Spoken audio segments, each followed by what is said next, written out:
वरदाई विठ्ठल श्री ज्ञानदेव तुकाराम. नमस्कार मंडळी, अमृतबिंदू या आध्यात्मिक मराठी यूट्यूब चॅनलवर पुन्हा एकदा आपले स्वागत आहे. आजच्या चिंतनाचा श्लोक असा आहे: मना अल्पसंकल्प तोही नसावा, सदा सत्यसंकल्प चित्ती वसावा. जने जल्प विकल्प तोही त्यजावा, रमाकांत एकांत काळी भजावा. श्रीराम. मंडळी, समर्थांनी याही श्लोकामधून आपल्या जीवनाच्या उन्नतीकरता काही मार्ग सांगितले आहेत, काही उपाय सांगितलेले आहेत की मनुष्यानं काय करावं, कोणत्या पद्धतीनं जीवनात आपलं व्यतीत करावं. याबद्दल समर्थ सांगताना म्हणतात की म्हणा अल्पसंकल्प तोही नसावा. आपलं जे मन आहे ते सतत संकल्प आणि विकल्प ह्या दोन गोष्टीमध्ये व्यस्त असतं. संकल्प त्याला म्हणतात की जे आपण करूया करूया करूया असं जे मन आपलं म्हणत असतं, हे करू ते करू ते करू, त्याला संकल्प म्हणतात. आणि विकल्प म्हणजे ते बरोबर असेल का नसेल, ते करू का नको अशी जी स्थिती होते त्याला विकल्प म्हणतात. या दोन प्रकारच्या उलटसुलट लाटा मनामध्ये सतत अशा प्रकारच्या चालू असतात. ह्या दोन लाटाचं आंदोलन मनामध्ये सतत सुरू असते आणि ते सुरू असल्यामुळं मनाची एकाग्रता त्या ठिकाणी भंग होते. मनाची चित्तस्थिरता जी म्हणतात ती त्या ठिकाणी राहू शकत नाही. म्हणून समर्थ पहिली गोष्ट सांगतात की हे मना, तुझ्या ठिकाणी अल्पसुद्धा संकल्प त्या ठिकाणी असला नाही पाहिजे, म्हणजे नसायला पाहिजे. म्हणजे काय केलं पाहिजे तर स्थिर मनाची असणारी अवस्था निर्माण करता आली पाहिजे, शांत चित्त राहता आलं पाहिजे. आणि आता आपण जे कर्म करायला लागलेलो आहे ते कर्मच मन लावून करण्याची आपल्याकडे त्या ठिकाणी मनाची तयारी असली पाहिजे. आपली नेमकी अवस्था कशी होते, आपण करत असतो एक काम आणि मन 10 कामाचा विचार करत असते. त्याच वेळेला होत तर काय नाही, पण विचार सगळ्या कामाचा करत असते. मी हे करू का, ते करू का, ते करू का, ते करू का, ते करू का, अशा 10 वाट्याला मन पळत असते.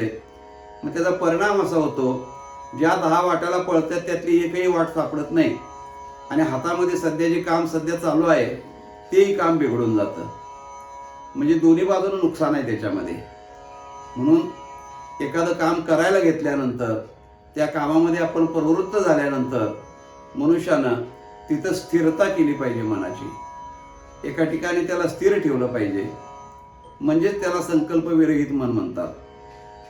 तर अशी मनाची अवस्था जर झाली तर जेही काम आपण हातामध्ये कोणतं घेऊ ते काम व्यवस्थित आपल्या हातून पार पडेल, त्या कामाचा आपल्यालाही आनंद मिळेल आणि ज्याच्यासाठी करतो त्यालाही त्याचा आनंद मिळेल. ही सगळ्या गोष्टीमध्ये हा नियम लागू पडणार आहे. महिला असतील तर स्वयंपाकामध्ये हा नियम लागू पडतो. एखादा नोकर असेल तर नोकरीच्या ठिकाणी हाच नियम लागू पडतो. व्यावसायिकाला हाच नियम लागू पडतो की जे करायला घेतलेलं आहे त्याच्या ठिकाणी मन आपलं स्थिर पाहिजे. आपण तसं करत नाही, करतो एक आणि मनात वेगळे तिसरे चौथे विचार चालू असतात. त्याला म्हणतात हे असणारे निष्कारण असणारे मनाचे संकल्प आहेत. तो नसायला पाहिजे म्हणतात. म्हणून मना अल्पसंकल्प तोही नसावा, परंतु सदा सत्यसंकल्प चित्ती वसावा. सत्य संकल्प मात्र चित्तामध्ये अखंड त्या ठिकाणी वसला पाहिजे, म्हणजे राहिला पाहिजे. सत्य संकल्प कशाला म्हणतात? पहिल्या ओळीमध्ये नुसता संकल्प असा शब्द वापरला म्हणजे प्रापंचिक विषयाबद्दलचं चिंतन, त्याच्याबद्दलचे मनातले विचार, त्याला संकल्प म्हटलं. आणि सत्य संकल्प म्हणजे तोही संकल्पच आहे, पण तो सत्याबद्दलचा आहे. सत्याबद्दलचा संकल्प तो मात्र चित्तामध्ये अखंड असला पाहिजे. आपण काही काम करत असतो, कोणत्याही व्यवहारामध्ये असो, कुठेही वावरत असो किंवा काही असो, तो सत्याचा संकल्प मनामध्ये अखंड पाहिजे. आता सत्य संकल्प म्हणजे काय तर साधी गोष्ट आहे. सत्य म्हणजे परमात्मा एकच सत्य आहे जगामध्ये, तो सोडला तर बाकीचं असत्य आहे.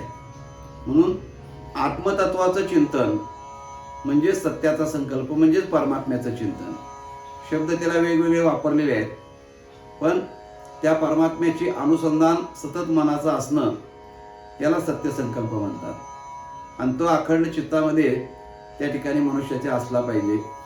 आणि तो असेल तर मग त्या ठिकाणी महाराज म्हणतात की कोणत्याही परिस्थितीनं मन विचलित होत नाही.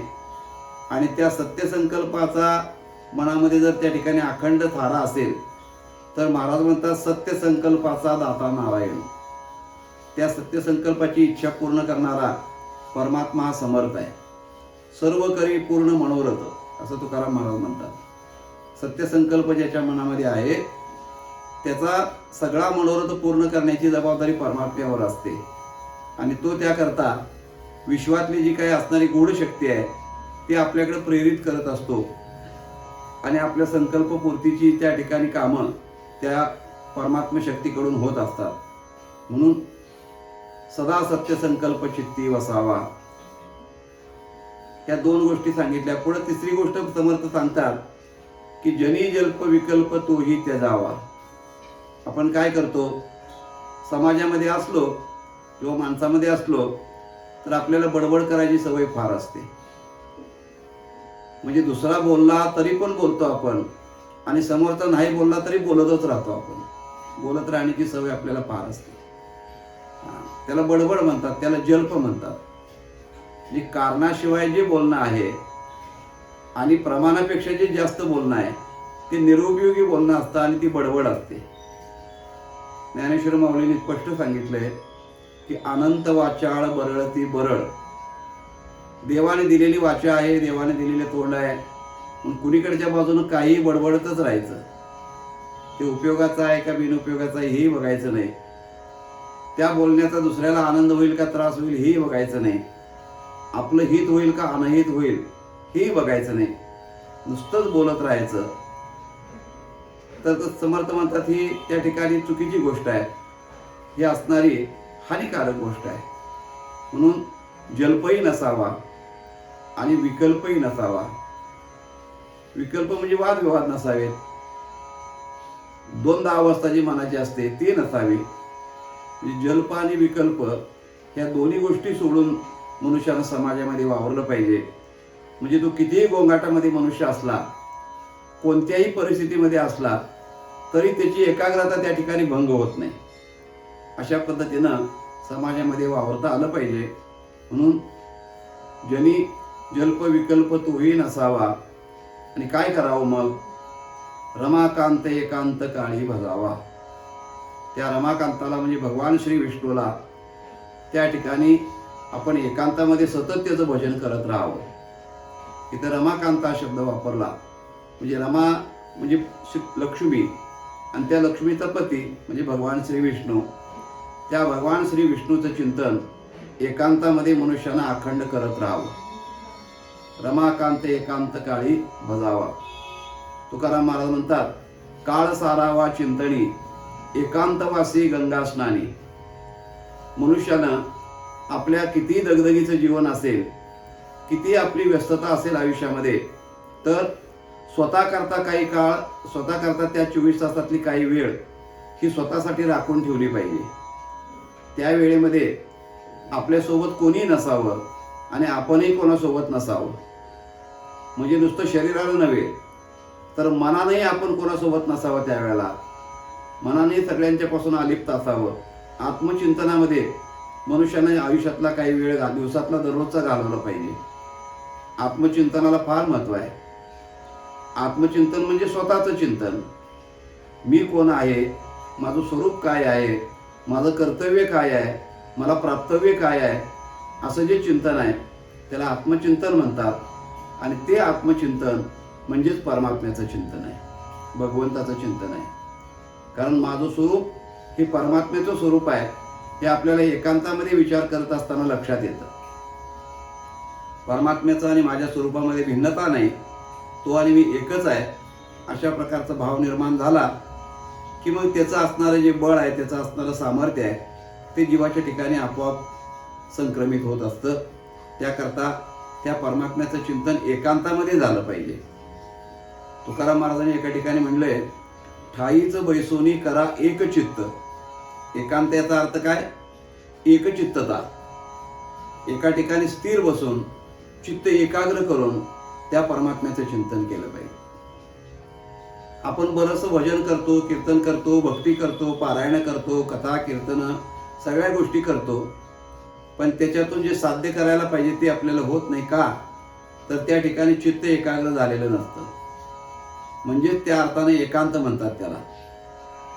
एकांत म्हणजे सगळ्या लोकांच्यातनं बाजूला जाऊन बसणं, याला एकांत म्हणलेलं नाही. तो लौकिकातला एकांत आहे.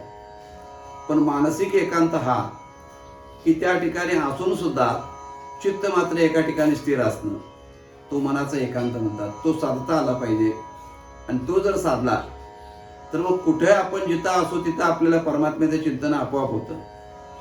मग प्रवासात असलो, रेल्वेत असलो, बसमध्ये असलो, तर एकदा तंद्री लागली आपली स्वतःची की मग जगाचा त्या ठिकाणी विसर पडतो. असो ऐसा कोठे आठवची नाही, ही जी अवस्था असते तिला एकांत म्हणतात. आणि त्या अवस्थेमध्ये परमात्म्याचं सतत चिंतन करत राहावं. समर्थ सांगतात, या जर गोष्टी केल्या तर जीवनाची त्या ठिकाणी आपली अवस्था उन्नत होते. जीवन उत्कृष्ट अशा प्रकारचं मानवी जीवन बनतं. आणि ते प्रत्येकाने बनवण्याचा प्रयत्न करावा, हे समर्थाचं आपल्याला या निमित्तानं सांगणं आहे. तेव्हा मंडळी, या श्लोकाचं असणारं हे चिंतन आपल्याला कसं वाटलं ते जरूर कळवा. आपण आपलं चॅनल सबस्क्राईब करा आणि इतरांच्यापर्यंत त्याची माहिती जरूर द्या. भेटूया मंडळी पुढच्या भागामध्ये. तोपर्यंत नमस्कार. रामकृष्ण हरी.